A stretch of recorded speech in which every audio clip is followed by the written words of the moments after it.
views, opinions, and findings contained in this podcast are those of the host and subject matter experts. They should not be construed as official Department of Defense positions, policies, or decisions unless designated by other official documentation. Hi, welcome to Clinical Updates in Brain Injury Science Today, or CUBIST, a podcast for healthcare providers about current research on traumatic brain injury, also known as TBI. This program is produced by the TBI Center of Excellence, or TBI-COE. I'm your host today, Don Marion. I'll be speaking with Amanda Gano. Ms. Gano is a physician assistant and TBI subject matter expert at TBI-COE. Amanda and I will discuss a study entitled Number of Concussions Does Not Affect Treatment Response to Cognitive Rehabilitation Interventions Following Mild Traumatic Brain Injury in Military Service Members. The study was authored by Anna Ord and her colleagues and was published in Archives of Clinical Neuropsychology in July of 2021. Hi, Amanda, and thanks for bringing this article to our attention today. Can you tell us a little bit about the study? Hi, Don. It's nice talking to you again. So it's been a little while since we covered an article that discusses some of the cognitive impacts of concussion and what providers can do about it. So I thought this was a really nice study that demonstrates the impact that cognitive rehabilitation can have on service members, regardless of the number of concussions that they've sustained. So it's not a treatment modality that I think a lot of primary care managers immediately think about offering to patients. And so it's a good reminder to our listeners that this is something that is impactful and available. So this particular study was of 126 active duty service members with a self-reported history of mild traumatic brain injury, recruited from consecutive outpatient referrals at a TBI clinic between June 2011 and January 2014. All of the study participants had one or more cognitive complaints of at least moderate severity as measured by questions 13 through 16 on the Neurobehavioral Symptom Inventory, or NSI. Their last TBI was an average of 10 months prior to enrollment in the study, and the majority of the cases, so 64% of the TBIs, were caused by a blast. Participants then consented to a 6-week cognitive rehabilitation regimen. The team assessed whether cognitive rehabilitation was more or less effective based on the number of concussions that a service member had endorsed. So 44 service members had a single concussion, 51 service members had 2 to 4 concussions, and 31 service members had greater than 5 concussions. And Don, this is part of a larger parent study that's still being analyzed. So I expect to see more data from this group regarding the effectiveness of cognitive rehabilitation in the future. Thanks, Amanda. So how was the study done? So this group actually recently completed a randomized controlled trial termed the Study of Cognitive Rehabilitation Effectiveness, or SCORE.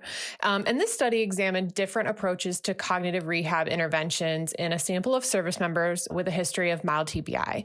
And this investigation included 4 treatment arms. So those were psychoeducation, computer-based cognitive rehabilitation, therapist-directed manualized cognitive rehabilitation, and integrated therapist-directed cognitive rehabilitation combined with CBT, or cognitive behavioral therapy. So patients in all of these groups showed improvement across time in working memory, psychological functioning, and day-to-day cognitive functioning. And there was an overall benefit of the treatment regimen as a whole. The therapist-directed cognitive rehabilitation and integrated cognitive rehabilitation interventions demonstrated a greater improvement in day-to-day cognitive functioning compared with those of just the psychoeducational group. So I thought that was interesting to mention. And so for this study, the investigators wanted to look at the effect of single versus multiple concussions on outcomes in that same cohort of 126 service members. So this study used the Paced Auditory Serial Addition Test, or PASAT, the Symptom Checklist 90 Revised, or the SCL-90R, and the Key Behaviors Change Inventory, or KBCI, to determine the effectiveness of cognitive rehabilitation. The PASAT is a serial addition test that's designed to measure processing speed, complex attention, and working memory. So examinees for this test are presented with a series of single-digit numbers and then asked to state the sum of each number with the preceding number. The SCL-90R is a self-reported inventory that is designed to evaluate a wide range of psychological symptoms. And the KBCI is a measure of neurobehavioral functioning following TBI. And the KBCI includes 8 different subscales. So each of these 8 subscales contains 8 items: inattention, impulsivity, apathy, unawareness of problems, interpersonal difficulties, communication problems, somatic difficulties, and emotional adjustment.